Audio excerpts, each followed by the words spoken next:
and something we do here at Vote 17 is ask our politicians a series of quickfire questions. Sure. So we get to know you on a whole different level. Are you ready? Go. Awesome. Okay, so you used to be a professional rugby player.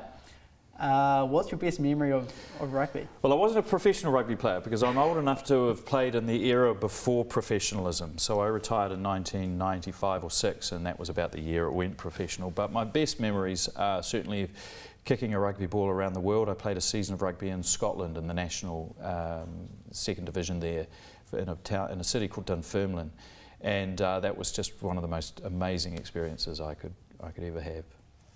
What was the worst haircut that you've ever received? Oh, the one I did myself. Now, my late father was a barber, you know, the old striped pole, and he wouldn't give me the punk haircut that I wanted when I was 15, and I was a Sex Pistols fan. So, so I did it myself. I grabbed his clippers and gave myself a number 1.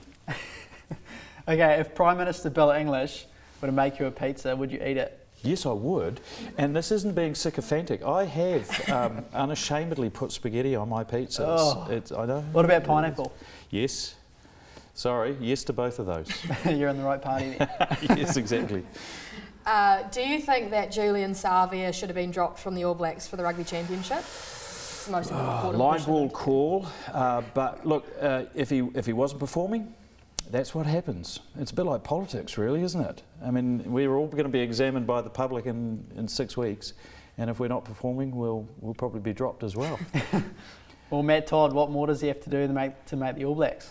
Well, he has been an All Black, but the answer to that is simple. He has to be better than the guy who's already there. And is he? I don't think so yet. I'm not a Crusaders fan. He's a good player, but I don't think he's quite there yet. What would be the best place to grab a coffee in Dunedin? Ooh, I'm not really a coffee connoisseur, but I like catching up with people in the Octagon. Nova's a good spot. The Strictly Coffee is also really good. So, but you know, I'll bounce around. Here at the university, coffee's not bad either. Speaking of university, best Scarfy moment? Oh, apart from graduating, which was a huge day, watching Felix go under the wheels of the Crown car at the protest against student fees in 1991, when the Education Minister, Dr. Lockwood Smith, came down and saw a massive protest. Now, it wasn't a great moment because Felix went under the car, but it was a really interesting insight into student activism at a time when I was sort of becoming much more sort of tuned into almost the anthropology of activism, and I watched it more like a museum than I did as an activist. Alrighty, and finally, what's the best concert that you've ever been to? Oh gosh, now I'm really going to show my age. In 1988, I went to the 70th birthday concert for Nelson Mandela at Wembley Stadium in London. He was still in prison on Robbins Island at that time, and there was a benefit concert there it was an anti-apartheid rally effectively with music, and it had some of the greatest artists you could ever imagine performing at that concert, and I'll never forget it.